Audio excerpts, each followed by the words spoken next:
പ്രഭാഷകൻ അധ്യായം 39. നിയമപണ്ഡിതൻ. അത്യുന്നതന്റെ നിയമങ്ങൾ പഠിക്കുന്നതിൽ താൽപ്പര്യമുള്ളവൻ എല്ലാ പൗരാണിക ജ്ഞാനവും ആരാഞ്ഞ് അറിയുകയും പ്രവചനങ്ങളിൽ ഔത്സുക്യം പ്രദർശിപ്പിക്കുകയും ചെയ്യും. അവൻ വിശ്രുതരുടെ വാക്ക് വിലമതിക്കുകയും ഉപമകളുടെ പൊരുൾ സൂക്ഷ്മമായി അപഗ്രഥിക്കുകയും ചെയ്യും. അവൻ ആപ്തവാക്യങ്ങളുടെ ആന്തരാർത്ഥം തേടുകയും ഉപമകളുടെ നിഗൂഢതകളെ സ്വായത്തമാക്കുകയും ചെയ്യുന്നു. അവൻ മഹാന്മാരെ സേവിക്കുന്നു. ഭരണാധിപന്മാരുടെ മുൻപിലും അവന് പ്രവേശനമുണ്ട്. വിദേശ രാജ്യങ്ങളിൽ അവൻ സഞ്ചരിക്കും. മനുഷ്യരുടെ നന്മതിന്മകൾ അവൻ വേർതിരിച്ചറിയുന്നു. സ്രഷ്ടാവായ കർത്താവിനെ അന്വേഷിക്കാൻ അവൻ അതിരാവിലെ താൽപ്പര്യപൂർവം എഴുന്നേൽക്കുന്നു. അവൻ അത്യുന്നതന്റെ മുൻപിൽ പ്രാർത്ഥനകൾ അർപ്പിക്കുന്നു. അവൻ പാപമോചനത്തിനായി യാചിക്കുന്നു.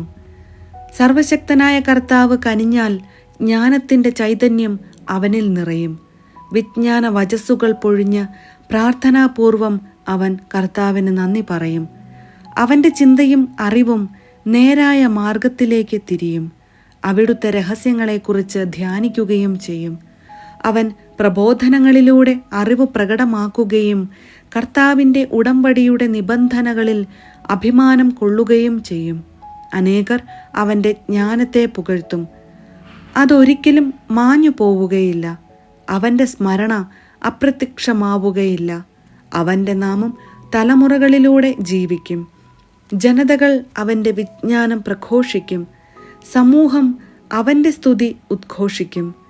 ദീർഘകാലം ജീവിച്ചിരുന്നാൽ ആയിരങ്ങളുടേതിനേക്കാൾ ശ്രേഷ്ഠമായ ഒരു നാമം അവൻ അവശേഷിപ്പിക്കും. അവൻ മരണമടഞ്ഞാലും അത് നിലനിൽക്കും. സ്രഷ്ടാവായ ദൈവത്തിന് സ്തുതി. സുചിന്തിതമായ കാര്യങ്ങൾ എനിക്ക് ഇനിയും പറയാനുണ്ട്. പൂർണ്ണചന്ദ്രനെ പോലെ ഞാൻ പൂരിതനാണ്. വിശ്വസ്തന്മാരായ പുത്രന്മാരെ, എൻ്റെ വാക്കുകേട്ട് അരുവിക്കരയിലെ പനിനീർച്ചെടി പോലെ മുട്ടിടുവിൻ. കുന്തുരുക്കം പോലെ സൗരഭ്യം പരത്തുകയും ലില്ലി പോലെ പൂവണിയുകയും ചെയ്യുവിൻ. സുഗന്ധം പരത്തുകയും സ്തുതിഗീതം ആലപിക്കുകയും ചെയ്യുവിൻ. കർത്താവിൻ്റെ എല്ലാ പ്രവൃത്തികളും നിമിത്തം അവിടുത്തെ വാഴ്ത്തുവിൻ. സ്തുതികളോടും ഗാനാലാപത്തോടും വീണാനാദത്തോടും കൂടെ അവിടുത്തെ നാമത്തെ മഹത്വപ്പെടുത്തുകയും അവിടുത്തോട് നന്ദി പറയുകയും ചെയ്യുവിൻ. നിങ്ങൾ ഇങ്ങനെ പറയണം: എല്ലാം കർത്താവിൻ്റെ പ്രവൃത്തിയാണ്. അവയെല്ലാം അത്യുത്തമമാണ്. അവിടുന്ന് കൽപ്പിക്കുന്നതൊക്കെയും അവിടുത്തെ നാമത്തിൽ നിർവഹിക്കപ്പെടും. ഇതെന്ത്, എന്തുകൊണ്ട് എന്നിങ്ങനെ ആർക്കും ചോദിക്കാൻ സാധിക്കുകയില്ല. യഥാകാലം എല്ലാം വെളിവാകും. അവിടുന്ന് അരുളി ചെയ്തപ്പോൾ ജലം കുന്നുകൂടി. അവിടുന്ന് കൽപ്പിച്ചപ്പോൾ ജലാശയങ്ങൾ ഉണ്ടായി. അവിടുന്ന് കൽപ്പിക്കുമ്പോൾ അവിടുത്തെ ഇഷ്ടം നിറവേറുന്നു. അവിടുത്തെ രക്ഷാകര ശക്തിയെ പരിമിതമാക്കുക ആർക്കും സാധ്യമല്ല. മർത്യന്റെ പ്രവൃത്തികൾ അവിടുന്ന് കാണുന്നു. അവിടുത്തെ ദൃഷ്ടിയിൽ നിന്ന് ഒന്നും മറഞ്ഞിരിക്കുന്നില്ല. അനാദി മുതൽ അനന്തത വരെ അവിടുന്ന് അവയെ കണ്ടുകൊണ്ടിരിക്കുന്നു. അവിടുത്തേക്ക് ഒന്നും വിസ്മയകരമല്ല. ഇതെന്ത്, എന്തുകൊണ്ട് എന്നിങ്ങനെ ആർക്കും ചോദിക്കാൻ സാധിക്കുകയില്ല. ഓരോന്നും സൃഷ്ടിക്കപ്പെട്ടിരിക്കുന്നത് നിശ്ചിതോപയോഗത്തിനാണ്. അവിടുത്തെ അനുഗ്രഹം നദിയെന്ന പോലെ വരണ്ട ഭൂമിയെ ആവരണം ചെയ്യുന്നു. വെള്ളപ്പൊക്കം പോലെ അതിനെ കുതിർക്കുന്നു. അവിടുന്ന് ശുദ്ധജലത്തെ ഉപ്പാക്കി മാറ്റുന്നത് പോലെ ജനതകൾ അവിടുത്തെ കോപത്തിനിരയാകും. വിശുദ്ധർക്ക് അവിടുത്തെ മാർഗം ഋജുവാണ്, ദുഷ്ടർക്ക് പ്രതിബന്ധങ്ങൾ നിറഞ്ഞതും. തിന്മ ദുഷ്ടർക്കെന്ന പോലെ നന്മ ശിഷ്ടർക്കു വേണ്ടി ആദ്യം മുതൽ തന്നെ സൃഷ്ടിക്കപ്പെട്ടു. മനുഷ്യന്റെ ജീവിതത്തിലെ പ്രാഥമിക ആവശ്യങ്ങൾ ജലം, അഗ്നി, ഇരുമ്പ്, ഉപ്പ്, ഗോതമ്പ്, പാല്, തേൻ, വീഞ്ഞ്, എണ്ണ, വസ്ത്രം ഇവയാണ്. ദൈവഭക്തർക്ക് ഇവയെല്ലാം നന്മയായും ദുഷ്ടർക്ക് തിന്മയായും പരിണമിക്കുന്നു. പ്രതികാരത്തിനായി സൃഷ്ടിക്കപ്പെട്ട കാറ്റുകൾ ഉണ്ട്. കോപാവേശത്താൽ അവ ആഞ്ഞടിക്കുന്നു. സംഹാര മുഹൂർത്തത്തിൽ അവ ശക്തി മുഴുവൻ ചൊരിഞ്ഞ് സ്രഷ്ടാവിൻ്റെ കോപം ശമിപ്പിക്കും. അഗ്നിയും കന്മഴയും ക്ഷാമവും മഹാമാരിയും പ്രതികാരത്തിനു വേണ്ടി സൃഷ്ടിക്കപ്പെട്ടവയത്രേ. ഹിംസ്ര ജന്തുക്കളുടെ ദംഷ്ട്രകളും തേളുകളും അണലികളും ദൈവഭയമില്ലാത്തവനെ ശിക്ഷിച്ചു നശിപ്പിക്കാനുള്ള വാളും അങ്ങനെ തന്നെ. അവിടുത്തെ കൽപ്പനയിൽ അവ ആഹ്ലാദം കൊള്ളുകയും കർത്തവ്യ നിർവഹണത്തിനു വേണ്ടി ഒരുങ്ങിയിരിക്കുകയും ചെയ്യുന്നു. സമയം വരുമ്പോൾ അവ അവിടുത്തെ വാക്കു ലംഘിക്കുകയില്ല. ആദ്യമുതൽ തന്നെ ഇത് എനിക്ക് ബോധ്യപ്പെടുകയാൽ ഞാൻ അതേപ്പറ്റി ചിന്തിച്ചു രേഖപ്പെടുത്തി. കർത്താവിൻ്റെ പ്രവൃത്തികൾ ഉത്തമമാണ്. യഥാസമയം അവിടുന്ന് ആവശ്യങ്ങൾ നിറവേറ്റുന്നു. ഒന്ന് മറ്റൊന്നിനേക്കാൾ മോശമാണെന്ന് പറയാനാവില്ല. ഓരോന്നും യഥാകാലം നന്മയായി തെളിയും. അതിനാൽ പൂർണ്ണ ഹൃദയത്തോടെ ഉച്ചത്തിൽ ഗീതം ആലപിച്ച് കർത്താവിൻ്റെ നാമം വാഴ്ത്തുവിൻ. പ്രഭാഷകൻ അധ്യായം 40. മനുഷ്യന്റെ ദയനീയ അവസ്ഥ. ഓരോരുത്തർക്കും ധാരാളം ജോലി നിശ്ചയിക്കപ്പെട്ടിട്ടുണ്ട്. മാതാവിൻ്റെ ഉദരത്തിൽ നിന്ന് പുറത്തു വരുന്ന നിമിഷം മുതൽ സർവരുടെയും മാതാവിൻ്റെ അടുത്തേക്ക് മടങ്ങുന്നതുവരെ ആദത്തിന്റെ സന്തതികളുടെ മേൽ ഭാരമുള്ള നുകം വയ്ക്കപ്പെട്ടിരിക്കുന്നു. അവരുടെ ഹൃദയ ചാഞ്ചല്യവും ഭയവും ഉത്കണ്ഠയും മരണദിനത്തെക്കുറിച്ചാണ്.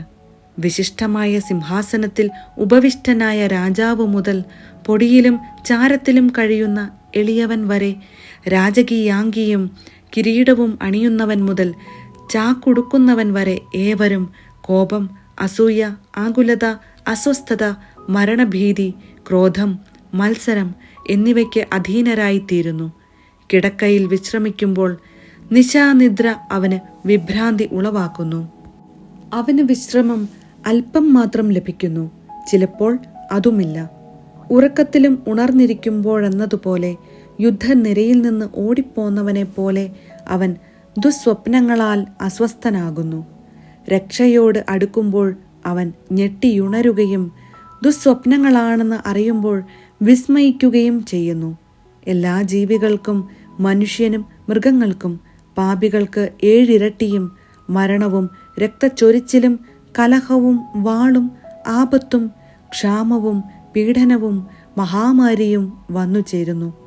ഇവയെല്ലാം സൃഷ്ടിക്കപ്പെട്ടത് ദുഷ്ടർക്ക് വേണ്ടിയാണ്. അവർ നിമിത്തം ജലപ്രളയവും ഉണ്ടായി. മണ്ണിൽ നിന്നു വന്നത് മണ്ണിലേക്കും ജലത്തിൽ നിന്നു വന്നത് ജലത്തിലേക്കും മടങ്ങുന്നു. കൈക്കൂലിയും അനീതിയും നിർമാർജനം ചെയ്യപ്പെടും. വിശ്വസ്തത എന്നേക്കും നിലനിൽക്കും. അനീതി പ്രവർത്തിക്കുന്നവന്റെ സമ്പത്ത് കുത്തിയൊഴുക്കുപോലെ പെട്ടെന്ന് അപ്രത്യക്ഷമാകും. ഭയാനകമായ ഇടിമുഴക്കം പോലെ തകർന്നു പോകും. ഔദാര്യശീലന് സന്തോഷം ലഭിക്കും. പാപികൾ നിശ്ശേഷം പരാജയപ്പെടും. ദൈവഭയമില്ലാത്തവന്റെ സന്തതി അധികം ശാഖ ചൂടുകയില്ല. വെറും പാറമേൽ പടർന്ന ദുർബലമായ വേരുകളാണവർ. ജലാശയ തീരത്തിലോ നദീതടത്തിലോ വളരുന്ന ഞാങ്ങണ ഏതു പുല്ലിനേയും കാൾ വേഗത്തിൽ പിഴുതെടുക്കാം.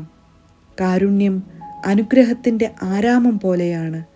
ദാനധർമ്മം എന്നേക്കും നിലനിൽക്കുന്നു. സ്വാശ്രയശീലനും അധ്വാനപ്രിയനും ജീവിതം മധുരമാണ്. നിധി ലഭിച്ചവൻ ഇവരെക്കാൾ ഭാഗ്യവാനാണ്. സന്താനങ്ങളും താൻ നിർമ്മിച്ച നഗരവും ആണ് ഒരുവന്റെ പേരു നിലനിർത്തുന്നത്. നിഷ്കളങ്കയായ ഭാര്യ ഇവ രണ്ടിനേയും കാൾ വിലമതിക്കപ്പെടുന്നു. വീഞ്ഞും സംഗീതവും ഹൃദയത്തെ ആനന്ദിപ്പിക്കുന്നു. ജ്ഞാനതൃഷ്ണ ഇവയേക്കാൾ ശ്രേഷ്ഠമത്രേ. കുഴലും കിന്നരവും ഗാനമാധുരി വർദ്ധിപ്പിക്കുന്നു. ഇവയേക്കാൾ ആസ്വാദ്യമാണ് ഇമ്പമുള്ള മനുഷ്യസ്വരം.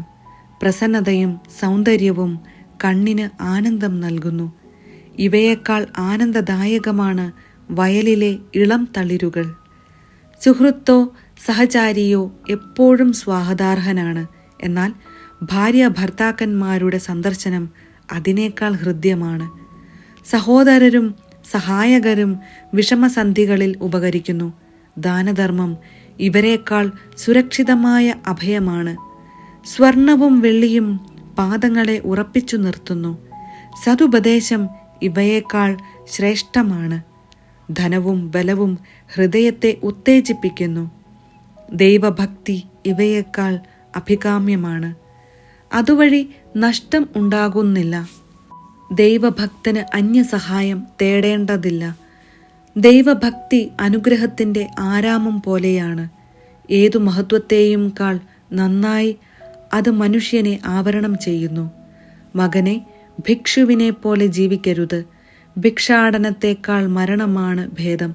ഒരുവൻ മറ്റൊരുവന്റെ ഭക്ഷണമേശയിൽ ആശയർപ്പിച്ചാൽ അവന്റെ അസ്തിത്വം ജീവിതമെന്ന പേരിന് യോഗ്യമല്ല. അവൻ അന്യന്റെ ഭക്ഷണം കൊണ്ട് തന്നെ മലിനമാക്കുന്നു.